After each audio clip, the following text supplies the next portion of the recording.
My name is Ramon Gutierrez, and I'd like to welcome you to the Center for the Study of Race, Politics, and Culture event, which is our Artist in Residence program. During the course of the academic year, we bring in 4 to 6 artists from around the world. And today we have the honor of having Coco Fusco, one of this country's most recognized and celebrated performance artists. She is the director of intermedia programs at Parsons, the New School of Design.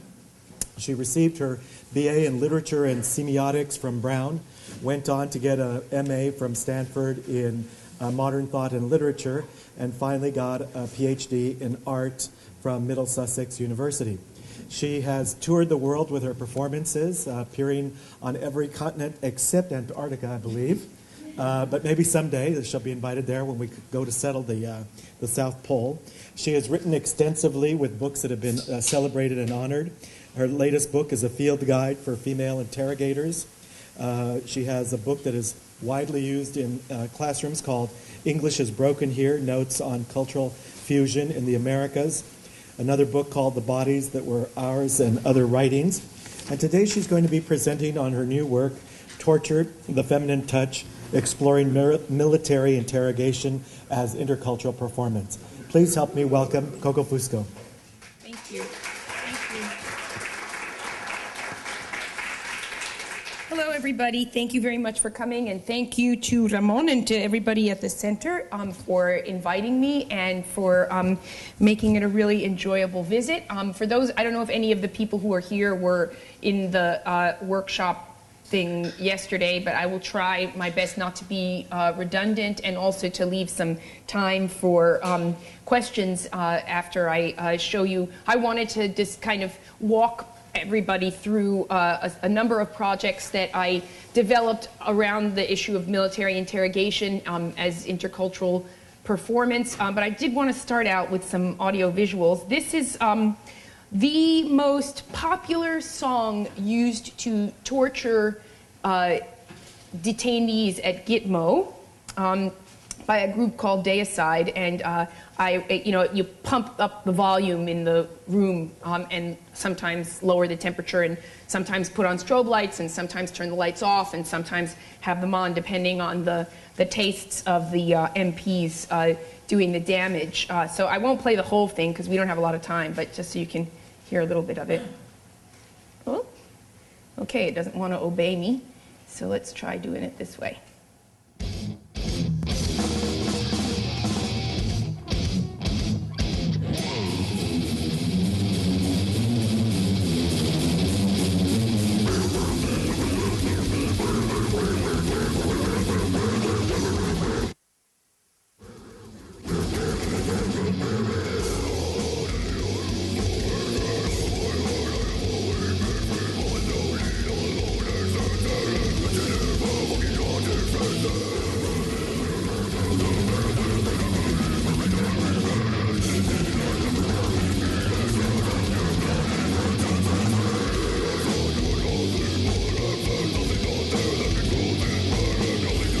So you get the picture.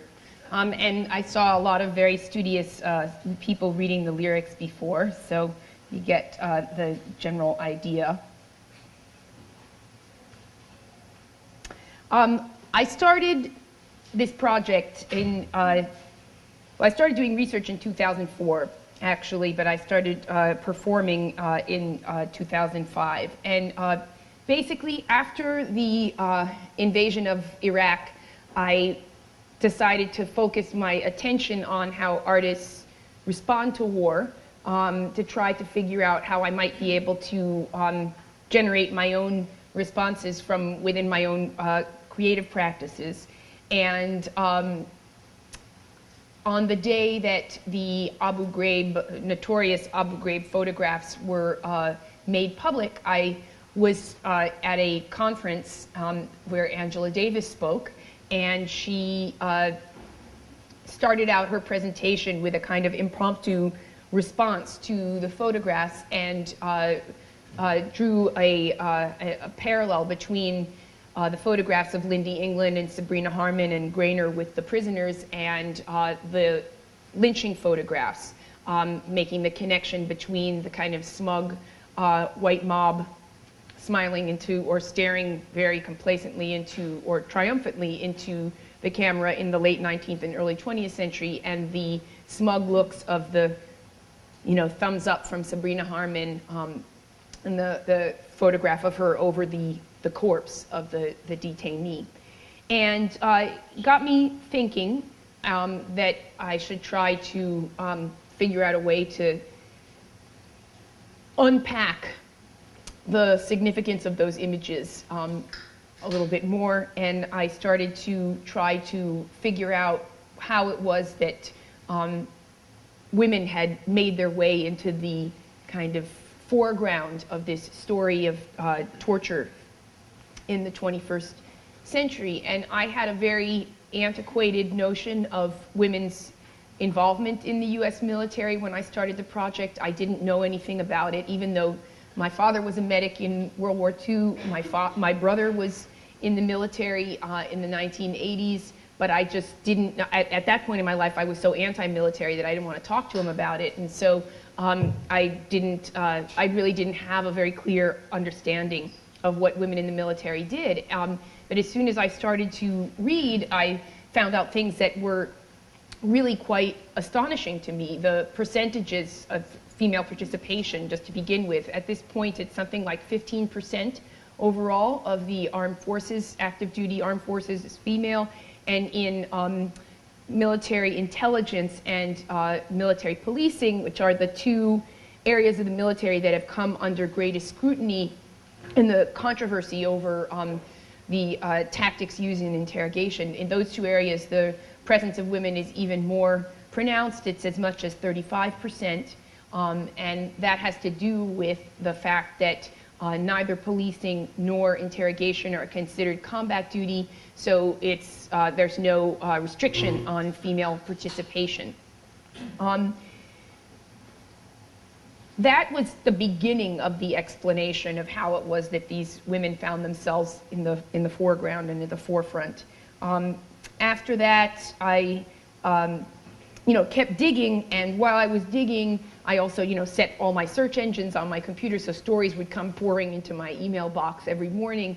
And in the winter of 2004, I think it was, the story broke about the use of a female interrogator at Gitmo who used fake menstrual blood to as an interrogation tactic. Essentially, she went into the interrogation with a kind of capsule of theatrical blood in her pants, stuck her hands in her pants at a certain point in the interrogation, told the prisoner that she was menstruating and that she was going to take the blood and smear it on him, proceeded to do so, and the guy has a very, very strong nervous reaction, which some might even call a form of a kind of breakdown.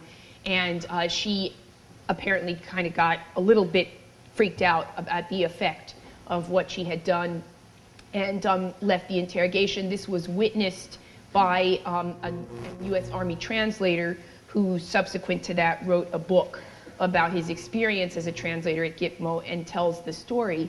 And I was absolutely astonished when I read this that sexual tactics were being used in interrogations and that female sexuality was being transformed into a kind of weapon.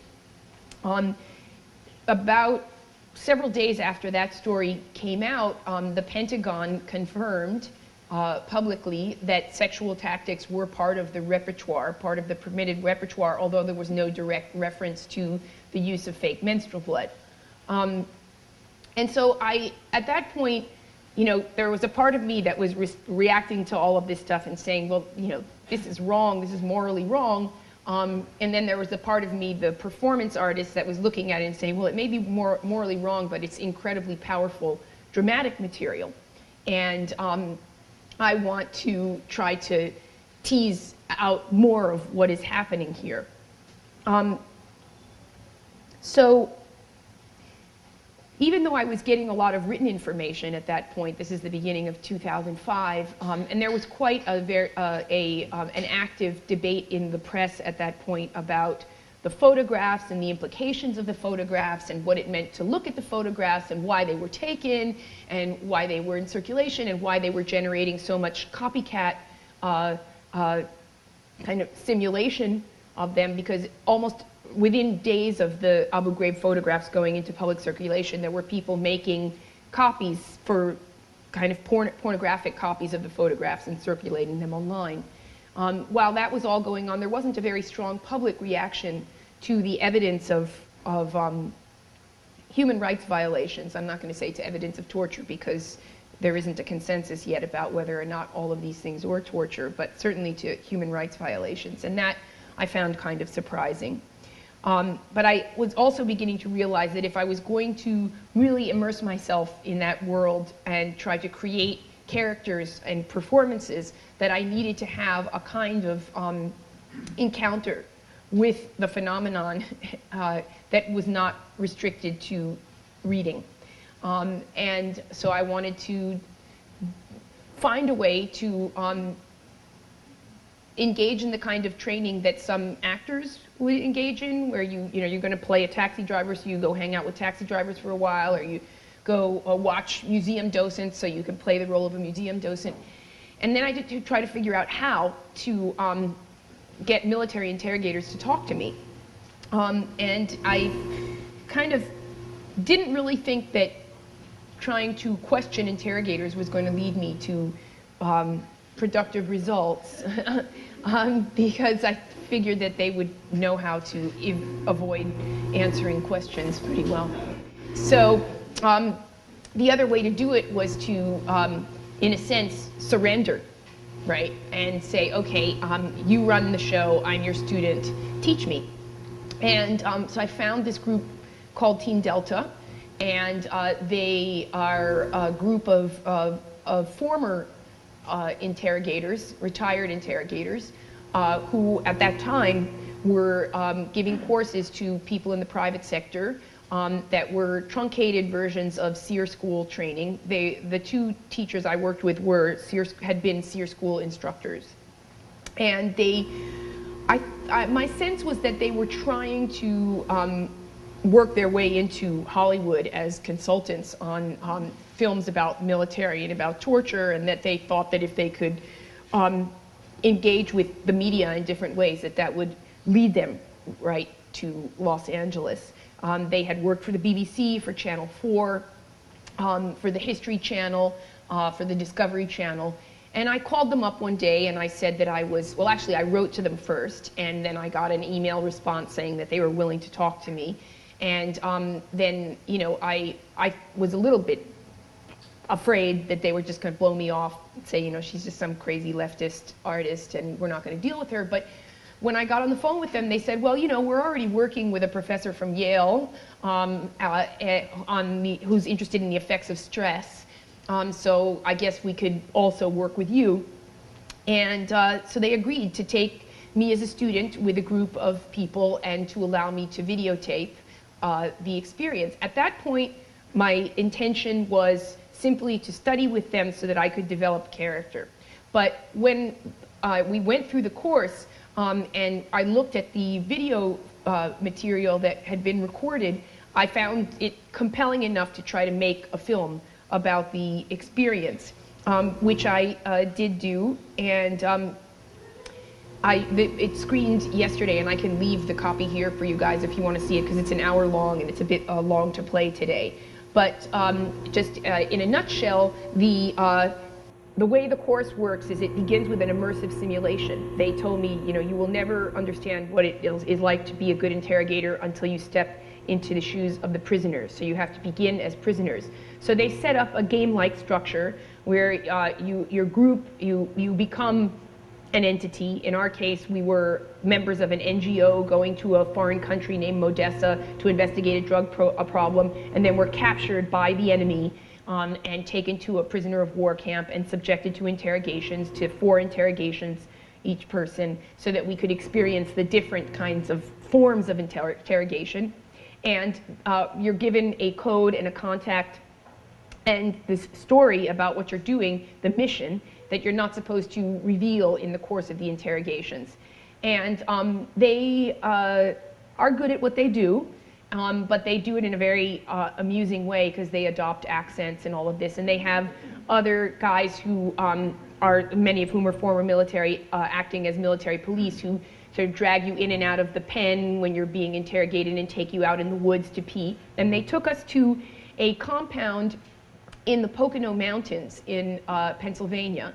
And the house was owned by a guy who they did business with in their other sideline business, which was to sell restraint gear for prisons. Well, you know, people in the military, when they leave the military, a lot of them go into businesses that service the military, right? And so these guys had this business where they sell the kind of things that are not handcuffs, but the plastic ties that are used to tie wrists, and the masks and the uniforms and all this sort of stuff. But they had been selling this guy restraint gear, and it turns out that he has an S&M magazine and had converted his basement into a mini prison so that he could do photo shoots. And so he was buying the restraint gear for the photo shoots. So then they found out about his house, and then they decided to pair up with him for the course. So they built their barbed wire fenced pen in the woods, and then we'd go be taken into the basement for the interrogations. Anyway, the immersive simulation was quite effective, and within a matter of hours, 4 out of the 7 women had confessed the information that they weren't supposed to divulge, and a couple of them were like in tears and all kind of wigged out about the effects of stress. Essentially, what these guys are really good at, they know all the techniques for disorienting people and raising their stress level to the point that they cannot focus on what it is that they want to be doing. They're just in the moment and reacting to whatever is happening to them physically. I spent most of my time during the immersive simulation under a hood, so I couldn't really see what was going on, and I didn't see the other interrogations, but when I got in to see it on video, I realized that it was very interesting material and very dramatic, and so cut it into the film. But that served as a basis for several other projects. A monologue performance called A Room of One's Own, in which I appear as a female interrogator who's briefing the public on why using one's sexuality as a woman is the sort of highest demonstration of patriotism and courage in the war on terror. Another performance that's about military policing. A little booklet, the Field Guide for Female Interrogators, which is a kind of epistolary response to Virginia Woolf's 3 Guineas, in which she posed the question, or she was asked supposedly the question, what can women do to prevent war? And I respond by saying, well, in the 21st century, we have to really consider what women are doing to wage war at this point, and then go through my kind of analysis of what I think is happening with how women and female sexuality are being exploited to advance the goals of the war on terror. And then I did a solo exhibition in 2008 that was a kind of coda to this, which I'll hopefully, if we have time, play you a little bit of the audio performance from. That was about a myth about General Blackjack Pershing using pig blood to quell Muslim insurgents in the Philippines in the first American war against an Islamic enemy. That myth was revived after 9/11, and people in the Foreign Intelligence Committee started talking about maybe using pig blood against members of Al-Qaeda. So I found well, I'll get to it when I get through these slides. So that was the bit from Fuck Your God. And so here are some of the pictures that I was looking at when I started.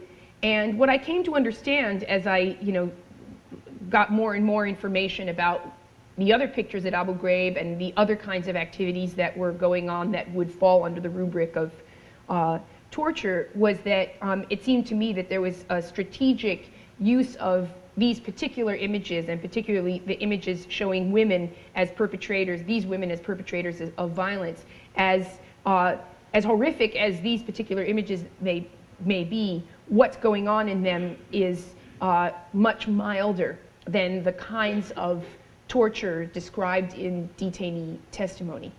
And so the torture that was not being represented was kind of forgotten or never really entered into public discussion or became part of collective memory, whereas what was being constructed here was a kind of collective memory of torture light performed by young women who really couldn't inflict tremendous harm on people, who were represented as unintelligent waifs who were working under the influence of bad men like Charles Grainer, who even in some of the magazine stories about Lindy England, it was suggested, that she had, for all intents and purposes, been coerced by people who were better trained, more intelligent, and higher up than her. So that you end up with this idea that these poor girls are victims of circumstance and that the torture that was being done wasn't really that bad. I was also really taken by these images that came out in 2005 by Andres Serrano. They're part of a larger series of photographs, and it was one of the first responses by an artist, direct responses by an artist to the pictures from Abu Ghraib. He was commissioned to create these photographs. They're done in his very signature style, which is these portraits on fairly neutral backgrounds, highly aestheticized. And several things I found really notable about the series. First, I found it really interesting that with the abundance of documentary photographs of torture from past and present practices, that the Times decided to commission an artist to represent the phenomenon, and that they actually decided to commission an artist to represent it fictitiously and in a way that completely severed the identity of the perpetrator and the victim from the representation of torture. The article, I don't know if any of you remember the article or read it when it came out, but it was essentially an appeal to the kind of liberal reader of the New York Times that perhaps this sector of the population, which one would assume would be against torture, perhaps it was time for them to reconsider that there might be conditions under which torture would be necessary and even beneficial. So lots of references to ticking bomb scenarios and the practice of torture by the enemy. And I found the whole thing profoundly disturbing, and I found it to be a deeply troubling example of the ways that certain strategies of aestheticization could be marshaled to serve really problematic ends. I never had a chance to ask Andres why he agreed to do it, but because I actually have a lot of respect for him as an artist and like a lot of his other work, but I found that particular series and its placement to be very troubling.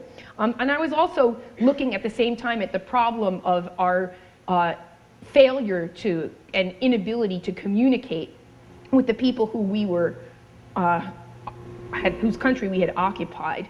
The last time I checked these stats was a couple of years ago, so they may be out of date, but I doubt that they've changed that much. But a couple of years ago, with 250,000 active duty troops, only 4,000 of them could speak Arabic.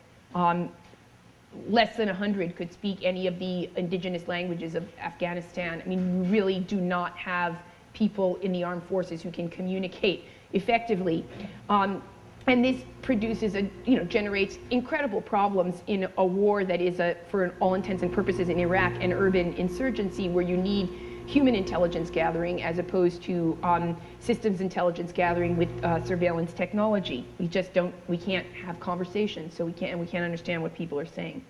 And so in the middle of this crisis, all this kind of news stories about the wonders of technology start surfacing, and my favorite story was about this little machine called a phraselator that's the size of a PDA, right? It's like an iPod kind of machine, and it's programmed with a number of phrases, and the way the soldier speaks the phrases into it, and the phrases are limited to, where are the bombs, where are the guns, do you have this, very basic, and then out pops the translation in Arabic. But of course, the person who is to whom that soldier is speaking cannot speak back in Arabic into the machine and answer. So it's a one-way device. The two companies that developed this phrase later were making a mint with their contracts with the Department of Defense, but some of the soldiers quoted in the story, it was very funny, the stories I wrote kept complaining about how it was very inconvenient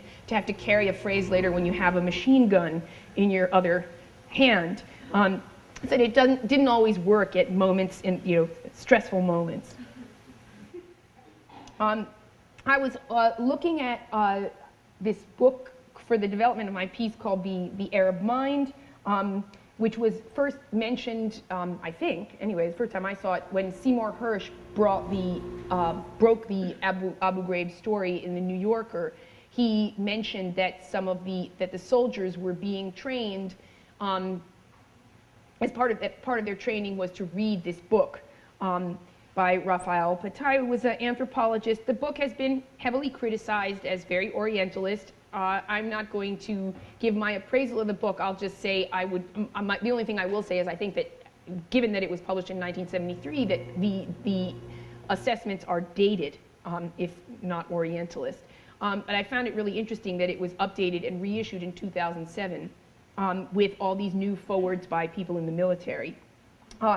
But the key chapter that Hersh mentions is on Arabs and sex, and supposedly the use of sexual tactics, not so much though by female interrogators, but that are represented in the Abu Ghraib photographs, according to Hersh, comes in part from this understanding of Arab male sexuality, even though Iraqis are not Arabs.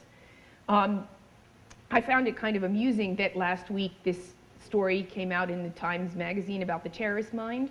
So now you don't have to have an ethnic title next to it. And actually, one of the leading scholars referred to did his doctoral work on the IRA, but has now expanded to study Muslim terrorists as well. I was also looking at this kind of material as I developed the character. And actually, a former student of mine was the person who told me about Stalag Fiction, which was these kind of pulp fiction genre that started coming out in Israel in the 1960s, with stories of buxom blonde Nazi women torturing Jewish concentration camp prisoners. And then another student told me about the Ilsa movies. I don't know if you guys have ever seen these kind of softcore porn films from the B movies from the 70s.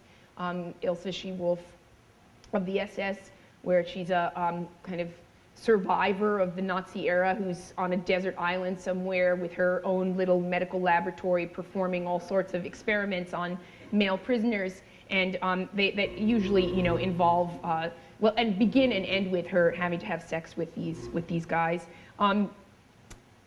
I was interested in the genre because there's not that much out there in the popular culture. There aren't very many reference points for women in the military who are perpetrators of sexualized violence, and these were among the only cultural representations that I could find. I think some of the assessments in Israel of Stalag Fiction are more kind of trying to understand why the genre would become so popular in a place like Israel. And apparently the Stalag Fiction begins to circulate around the time of the Eichmann trial. So here's just a few stills from the film, from the part that's the immersive simulation. After the immersive simulation, when we come out of it, then we go into a classroom scenario for a couple of days where our teachers first assess each person's performance during the simulation and give us a critique on our strategies for defense, because we were briefed before we were captured on how the best strategies of survival, which are: do not be defiant, do not try to be a hero, do not be terribly vocal, simply feign weakness and illness as much as possible to reduce the number of blows and the intensity of the blows, and try to maintain a coherent like alibi story so that you don't have to divulge the information. And not all of us were paid very much attention to the briefing. And I think that that's probably why so many women unraveled so quickly. So we first were assessed, and then we went into the last stage of the course where we had to begin to do to our teachers what had been done to us. And at that point, they demonstrated their superior knowledge of the trade and made us feel very foolish because we could not get any information out of them. It really wasn't until afterwards, though, when I studied the footage and continued a dialogue with one of my teachers, and then later on after I finished the film, when I started to tour with it, and he came with along for several presentations in the first year of showing the film. It was really over the course of that time that I began to develop more of a rapport and get a deeper kind of information about what kinds of what's at stake psychologically and emotionally for the interrogators, not just about the rules of what goes on in the interrogation. And that was also very interesting and very informative for the development of the pieces. So here's just some documentation from the piece in Brazil. I worked with theater students in Sao Paulo. The idea was to kind of do military-style choreography, but choreograph kind of the techniques of the body in which you inculcate a sense of humiliation in the prisoner. We marched out to the U.S. consulate in Sao Paulo and, in formation, proceeded to sweep the streets with toothbrushes. This is a pretty typical form of punishment and public humiliation for prisoners in military prisons. And we were able to get away with it because we were right outside the consulate on the other side of those little roadblock things.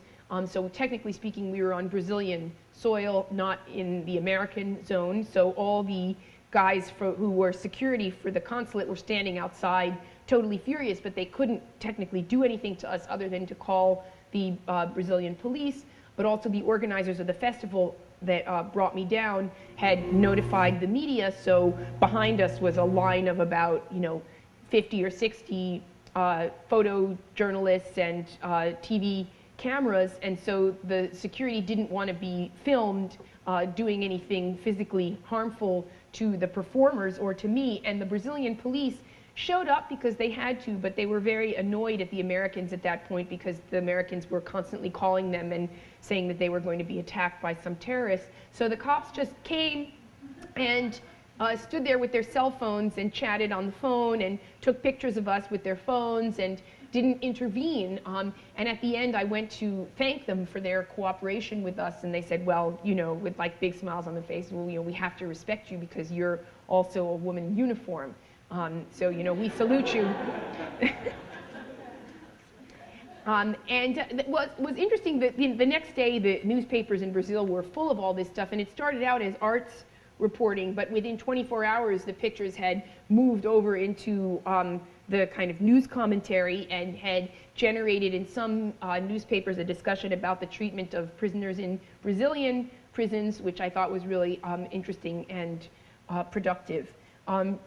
So here's the way that I did the monologue was as a mock briefing, and when these briefings take place, or when observers go to military prisons, they're presented with two forms of media, sometimes together and sometimes separate. Either closed-circuit television, which is how you would observe an interrogation, or PowerPoint, which is basically what the military uses to support its lectures, both in training and during briefings. So for my presentation, I was flanked by two screens, and one had simulated closed-circuit television footage of a prisoner in an interrogation room waiting to be interrogated, and I would occasionally leave the stage and then appear on screen and engage in an exchange with the prisoner in kind of pidgin Arabic that I got from a friend an Egyptian friend who had other friends who were in the military in Iraq at the time and knew all the kind of curses that American soldiers had learned in Arabic to throw at the prisoners and the phrases that they were using.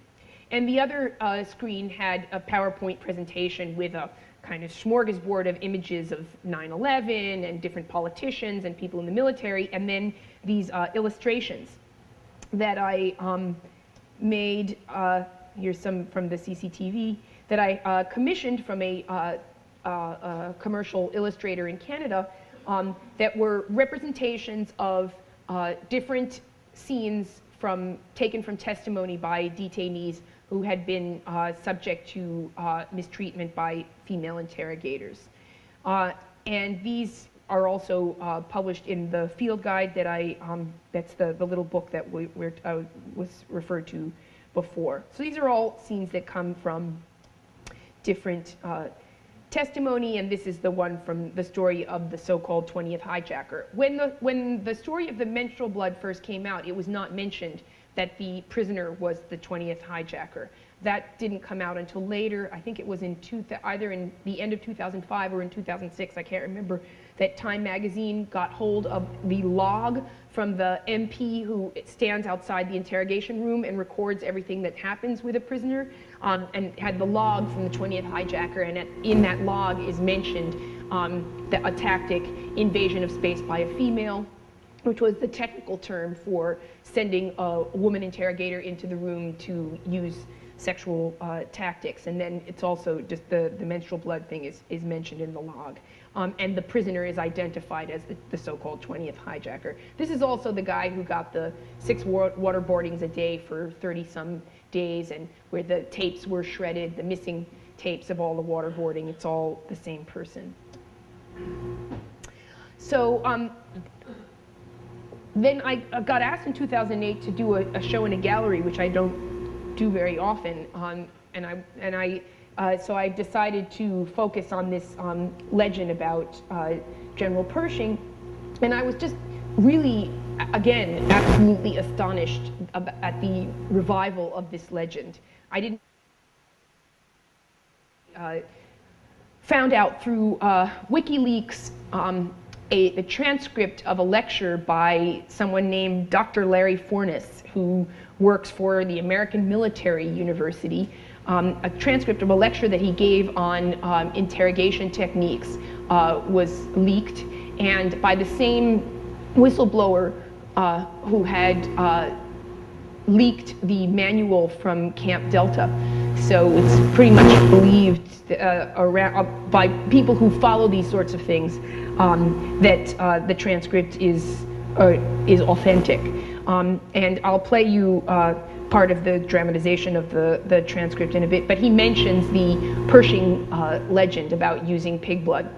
And so then I started to try to search for more information about this legend, and it turned out that this little flyer was circulating on military bases and on the internet, suggesting that, you know, it's time to bring back the legend, and it's time to bring back the tactic. Then friends of mine in Israel sent me news stories about the Israeli military considering using pig blood against Hamas.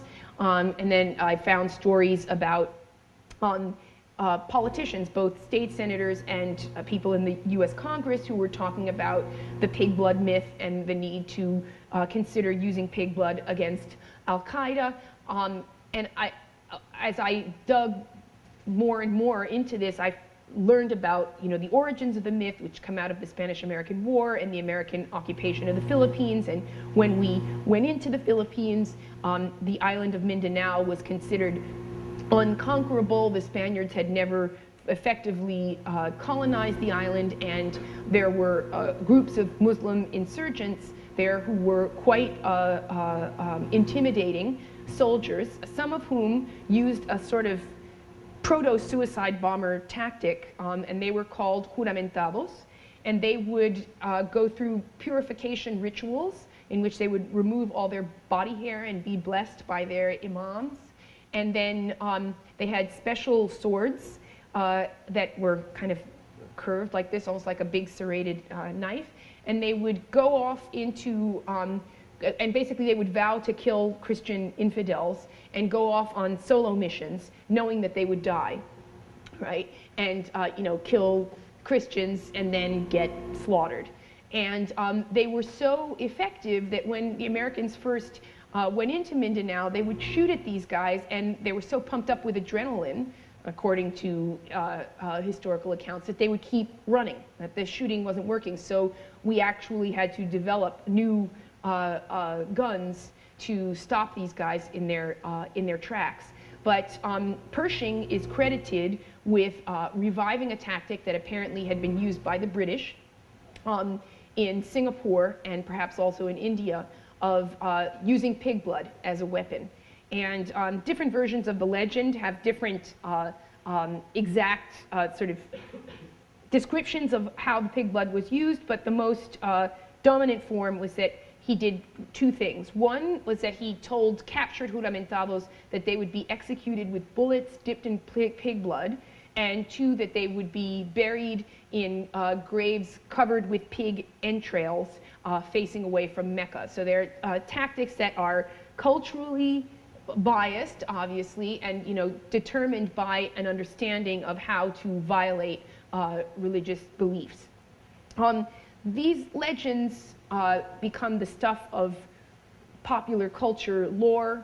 I found posters, postcards, news stories. Buried Pigs with Moros comes from the title of a New York Times story from 1904, but then kind of pulp fiction versions of the tale come out in different magazines in the first half of the 20th century. Then you start getting anthropologists writing about juramentados as a particular kind of Filipino subculture, and so on and so forth, right up to the present day. And there was even a a film in 1939 called The Real Glory, starring Gary Cooper, with a scene where he's trying to teach the Filipino forces, who at that point are being trained by Americans, so Americans can leave the Philippines, to not to be afraid of juramentados, to just use pigs against them.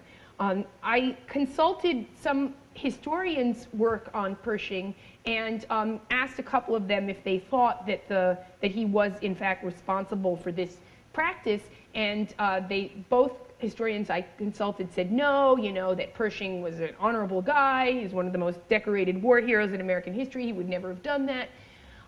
So I decided to go and look at the documents myself, and went to the National Archives and got the Pershing papers and found this letter from 1911 in which he acknowledges the practice and claims that it is a legitimate one.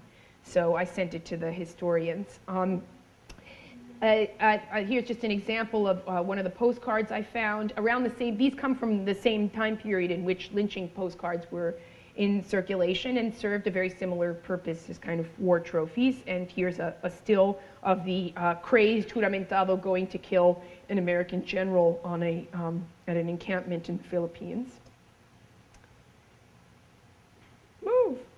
And so I decided for the show that I did to dramatize the lecture, and so I got a voiceover actor to do it, and I will play you a little bit of this. I know I'm talking a little bit longer than I should have, so I'll only play a couple of minutes so you can hear my version of Dr. Fornes. The ACLU is trying to tear apart the moral and legal fiber of this country. Fallacy number 4. These things called truth serums don't really work. They do work to a varying degree of success.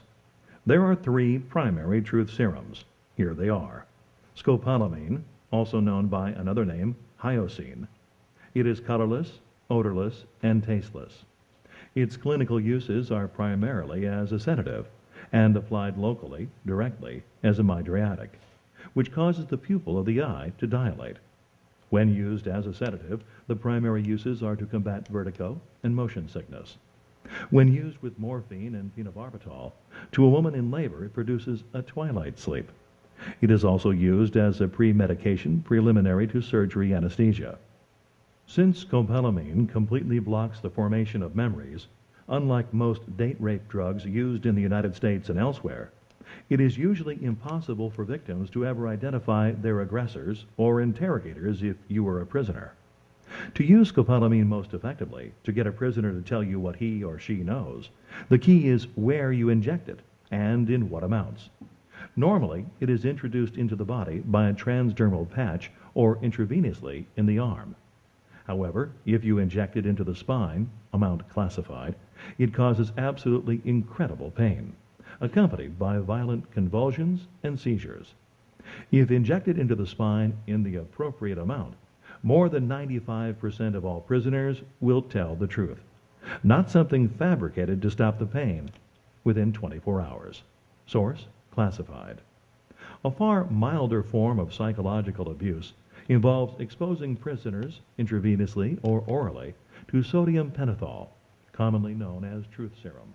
I don't know Sodium why the sound is pentothal going is in an and out like this. It's very ultra-short-acting weird. barbiturate that depresses the central nervous system, slows heart rate, and lowers blood pressure. In the relaxed state produced by the drug, subjects are more susceptible to suggestion and are therefore easier to interrogate. The drug does not actually guarantee the prisoners will tell the truth, however. Often, it makes subjects gabby without revealing any important information. Sodium amytal, also known as a type of truth serum, with its clinical application in psychoanalysis, is used primarily to help in memory recovery and dealing with false memories. If you can confuse the prisoner as to what is a real memory and what is a false memory, you might be able to crack their resistance to telling the truth. However, if the prisoner is smart, he or she will simply shut up and you'll get nothing from them. What is interesting is that a prisoner could have been subjected to a truth serum singularly, or 2 or 3 over enough time given the appropriate washout of the prisoner's system, and flatly state that he or she did not tell his or her interrogators anything. From his or her perspective, he or she is telling the truth, because he or she has no memory of telling interrogators anything. That's the truth in his or her own mind, but it is not the fact of the situation. In terms of training individuals to resist the 3 aforementioned truth serums, it is easiest to train someone to resist the sodium amytal, followed by sodium pentothal. There is no known training that will allow anyone to resist scopolamine when injected into the spine in the correct amount. What you don't want to do is stack scopolamine with sodium pentothal and sodium amytal. Stacking means adding one drug on top of another before the previous drug has washed out of the system. You stack on somebody, you kill them. When time is not a consideration, and when used in conjunction with skilled interrogators on a prisoner who has not been trained to resist the effects, sodium pentothal and sodium amytal will get you the truth in approximately 10% to 1/3 of the cases. When the truth absolutely positively has to be there within 5 days, forget them. Use scopolamine injected into the spine. I don't honestly know if we have used any of these truth serums on Saddam Hussein. Too bad if we didn't.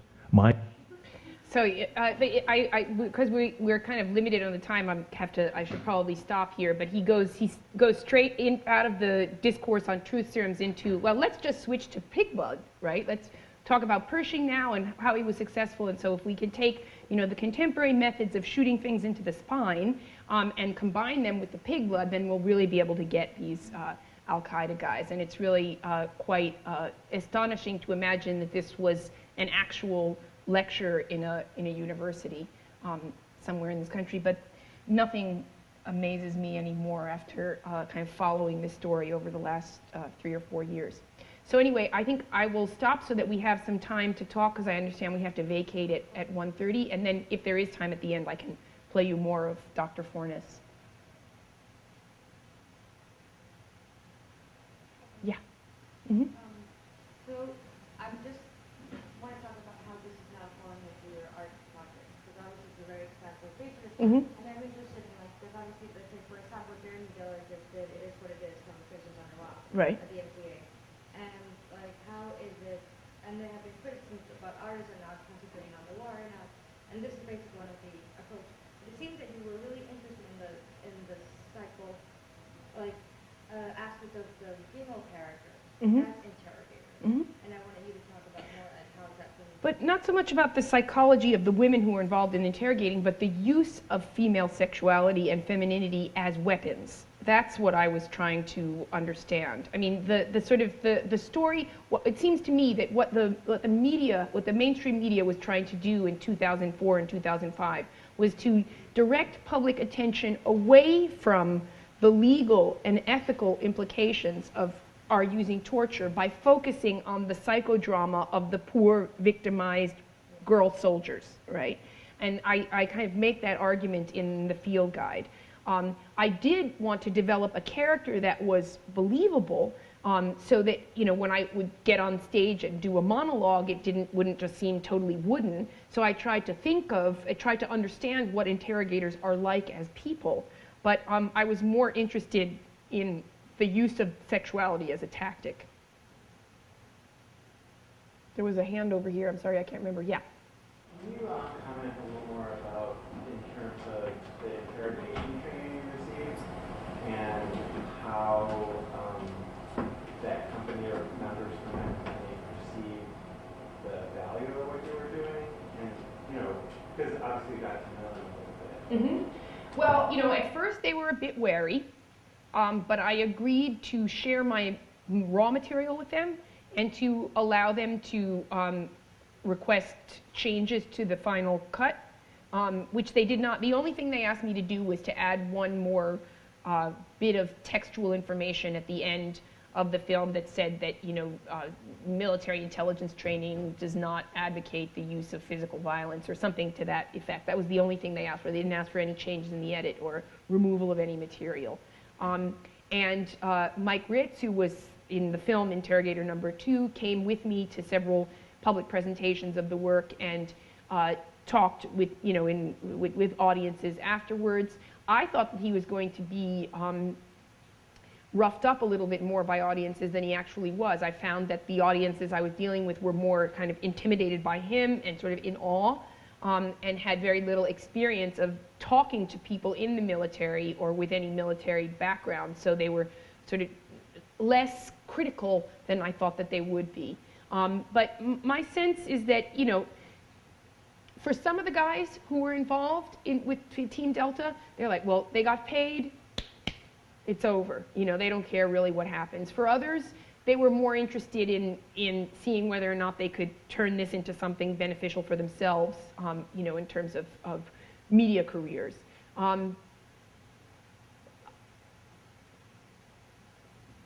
In the end, Mike was glad, or he expressed contentment that I had not,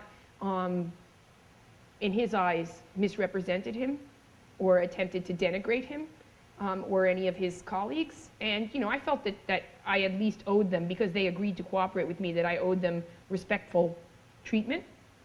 Even if I don't agree with everything they say, they actually never said to me that they were in favor of torture.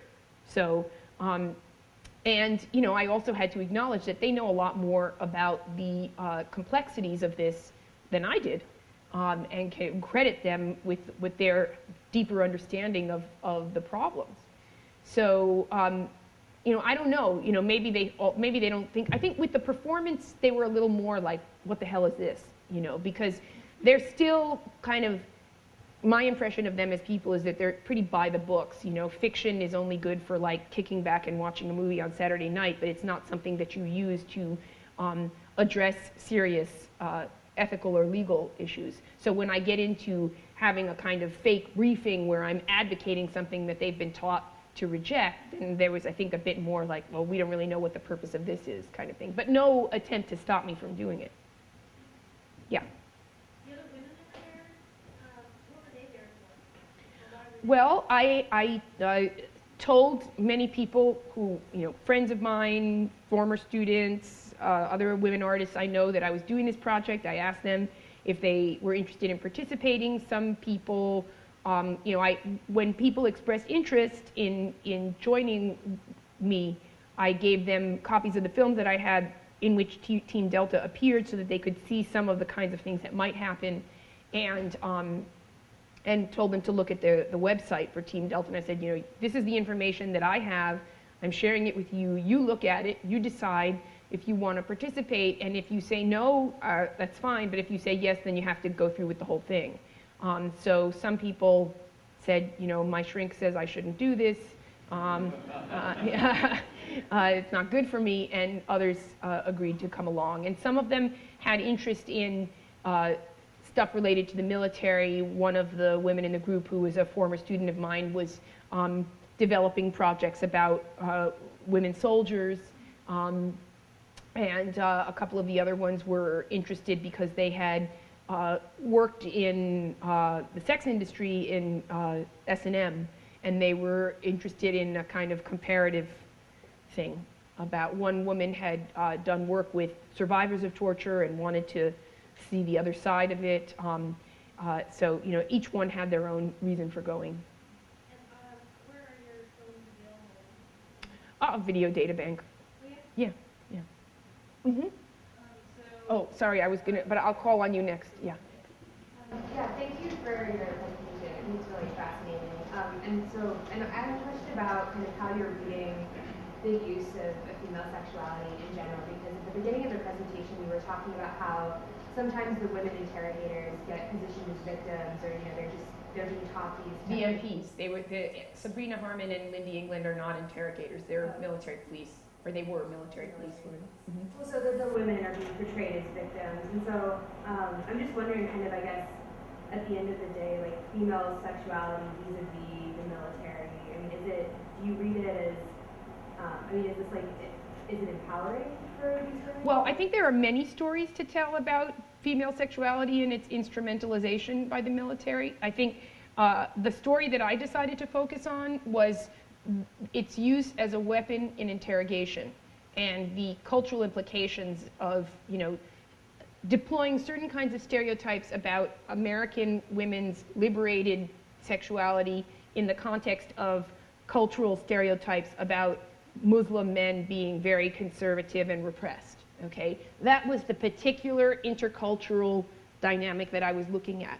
But there are several stories to tell. I mean, it didn't surprise me when I got the data and started to kind of assess it. It didn't really surprise me that the military would capitalize on the presence of a relatively new population in its ranks, right? So after the draft ends, after the Vietnam War, the military has to figure out a way to keep replenishing troops, right?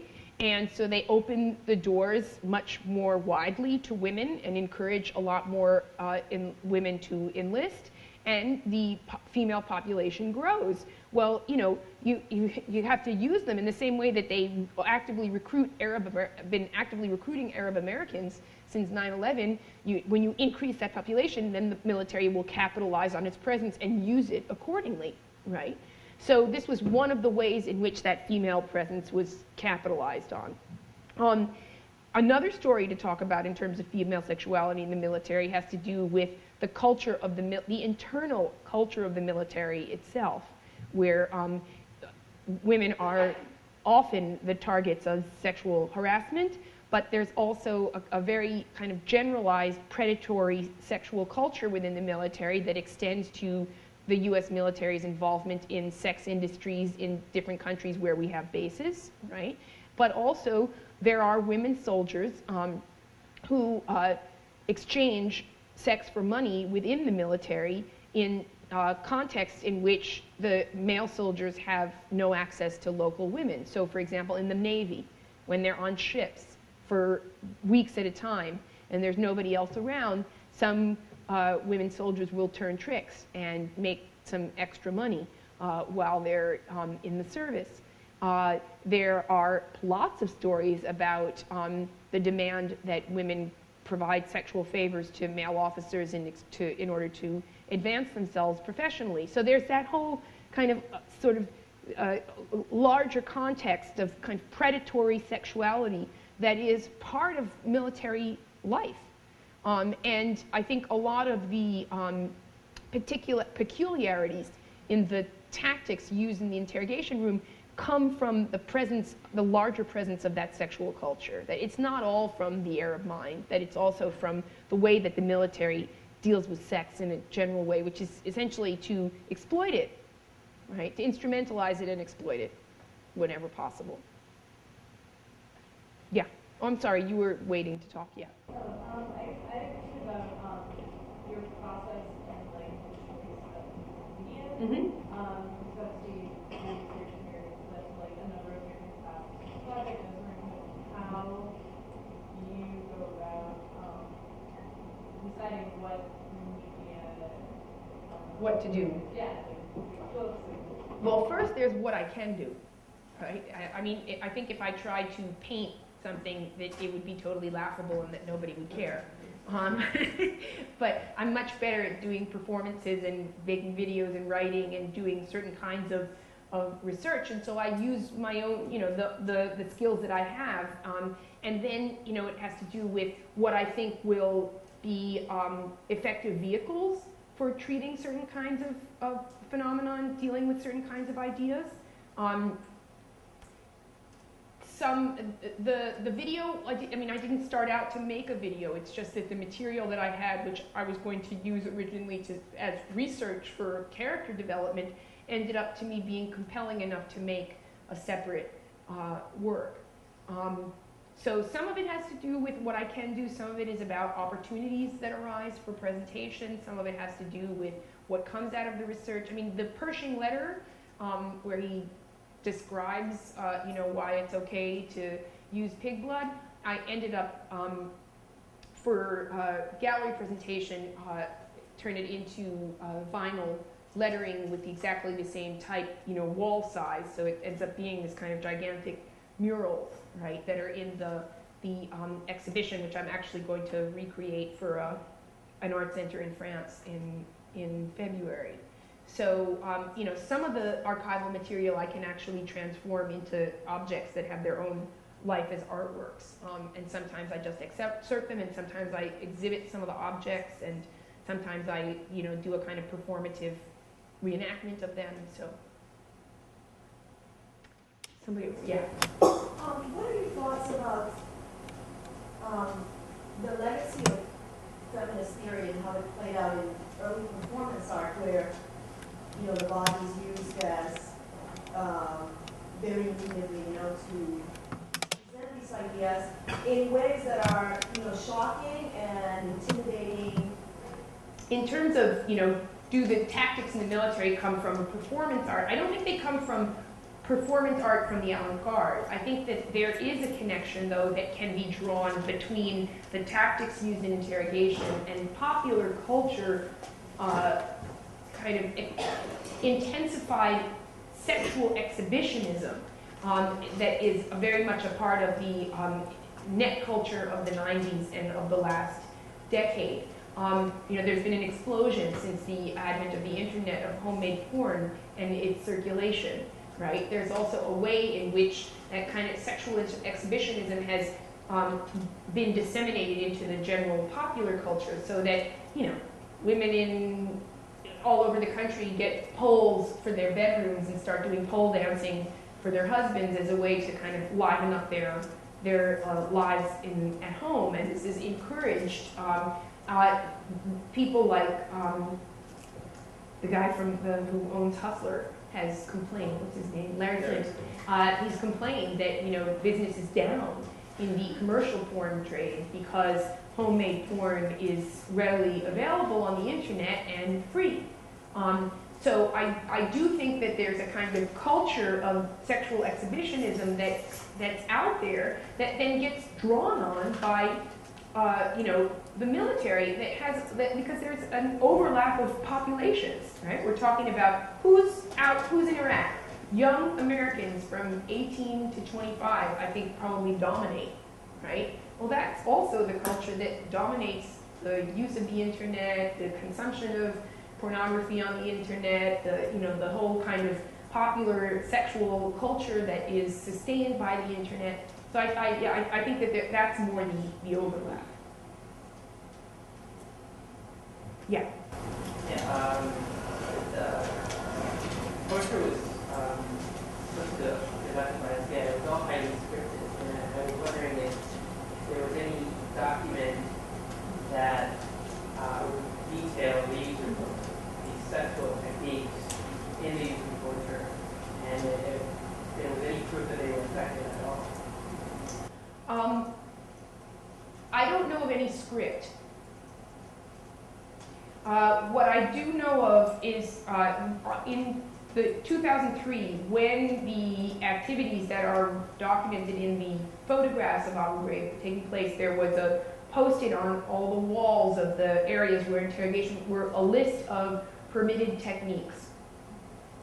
And you could imagine in that list of, and there are techniques for which you do not need clearance, and then techniques for which you do need clearance from superiors, right? And that list of permitted techniques and changes every few months between 2002 and 2005, right? And that generated a lot of confusion. You could look at that list of techniques and understand it as a kind of the basis for improvisational exercises based on a scene, right? And I look at it, and I look at it like as dramaturgy, right? And say, okay, Pride and Ego Down means you have to do a scene that lasts 5 minutes in which you take the prisoner from feeling good about himself to feeling really crappy about himself, and see what that does in terms of getting him to extract information. So then you would assume a character as an interrogator that you think would be most effective for bringing that scene to life.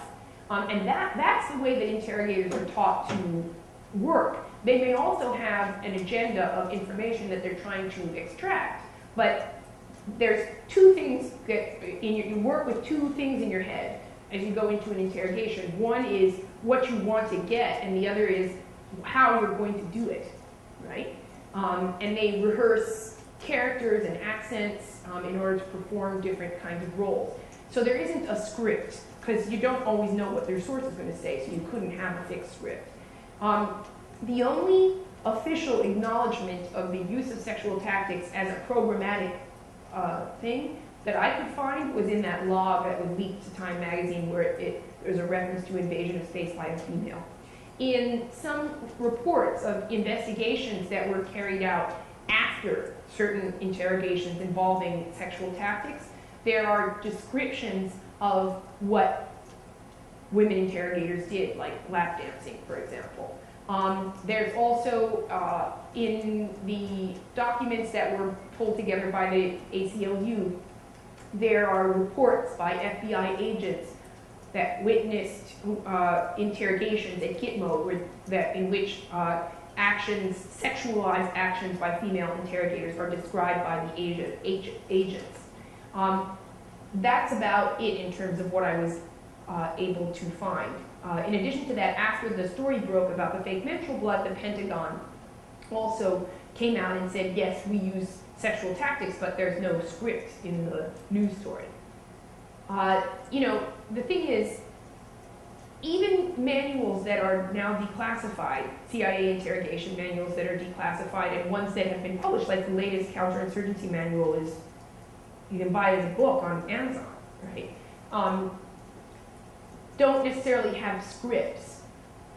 They might go through what in some of the earlier manuals, like in the 60s, there are sections that say, this is the stuff that you can't do unless you get really, really, really high clearance, so please don't share it with anybody, but here it is in the manual. But even with descriptions like that, there are no scripts. One more question? It seems to me this question of script is actually a really interesting one for the work that you're doing, just because it strikes me that there's a really important distinction between the creativity of the interrogator and whether that's in fact to be characterized as autonomous personal creativity a la the work that you're doing, or whether in fact in some real sense it is scripted, right? That is, whether what the interrogator is doing is in some sense sort of automated, that is, get from point A to point B, use whatever means necessary, or whether in fact there's, because part of what it seems to me so fascinating about what you're describing is that there's an element of, what we call it a kind of diabolical creativity to it. Right. And the question, I guess, is what is the nature of the event? Is it in fact a creative event, or is it merely a recapitulatory event, or is it, right? Is it someone following a script, or is it someone in some sense improvising? Well, I guess I wonder about the relationship between that determination and the work that you do. Mm-hmm. I think it's both. I don't think there is, as I said, I don't think there is, I think there there are two things that they have in mind when they go into the booth. One is what information they're trying to get, and two is what tactic they're going to use in order to get there. And then you have to be, the guys who I studied with said, we consider ourselves actors, right? And when they interrogated us, I could see how they had developed characters, had a scene in mind, had a script, a kind of rough script in their head, but that doesn't mean that every single word was scripted, because they have to wait and see what you're going to do as the prisoner, and whether or not a tactic is working or not. And if it's not, then they'll switch the script. So it might start with direct questioning, and then it might go to incentive, and then if incentive doesn't work, it might go to futility, and then if futility doesn't work, it might go to pride and ego up, and then if that doesn't work, it might go to something else. And so for each tactic, then the nature of the exchange is going to change, right? And I think I read a lot of accounts by interrogators. Not all of the interrogators, most of the interrogators, I would say, who were working, especially at the beginning, were trained at all or very familiar with the cultures that they were working in, and that makes it more difficult, because when you have familiarity with the culture of your prisoner, you have more material to work with, to appeal to them, to build a rapport. I was joking about this yesterday, but it is true. A lot of what they do really made me think about pedagogy and how one develops rapports and extracts information from students, right?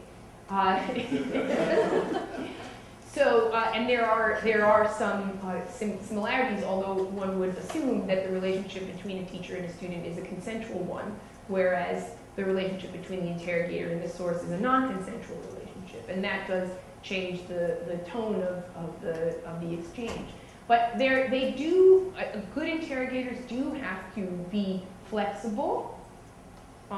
They have to be imaginative and be able to think on their feet, and to also be as flat as possible so that the source has no idea what they're actually thinking about what's transpiring in the room and what they're being told.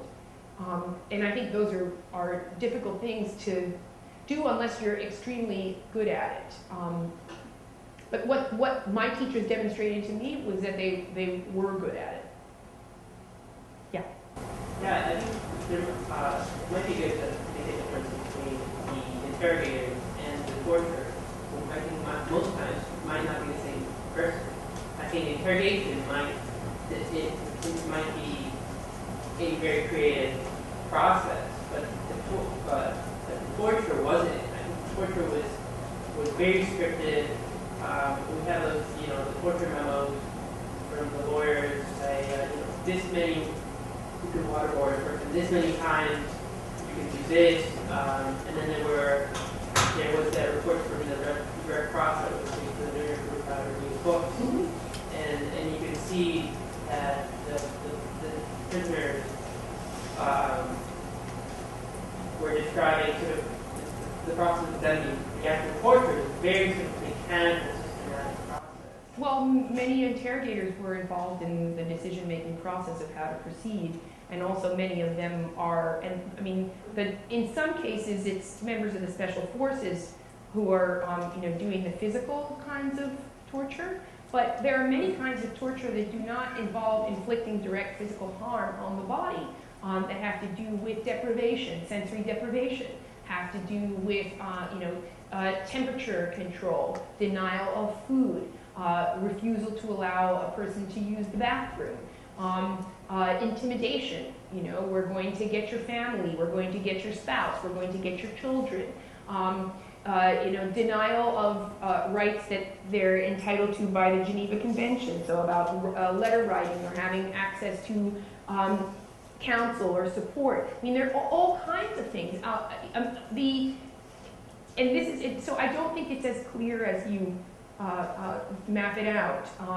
I think there are a lot of overlaps in terms of who the perpetrators are, and there's also a lot of overlap in terms of what constitutes torture. I think my sense is that civilians without a lot of interaction with the military maintain, as I did, a very antiquated kind of medieval understanding of torture as pulling out your nails, pulling out your teeth, burning you, electrocuting you. And this is not to say that those sorts of things don't happen, particularly in those rendition scenarios. But it's also true that a lot of what has been, discussed in terms of torture is much less physically shocking than waterboarding. It's much more about psychological torture. With that, thank you all.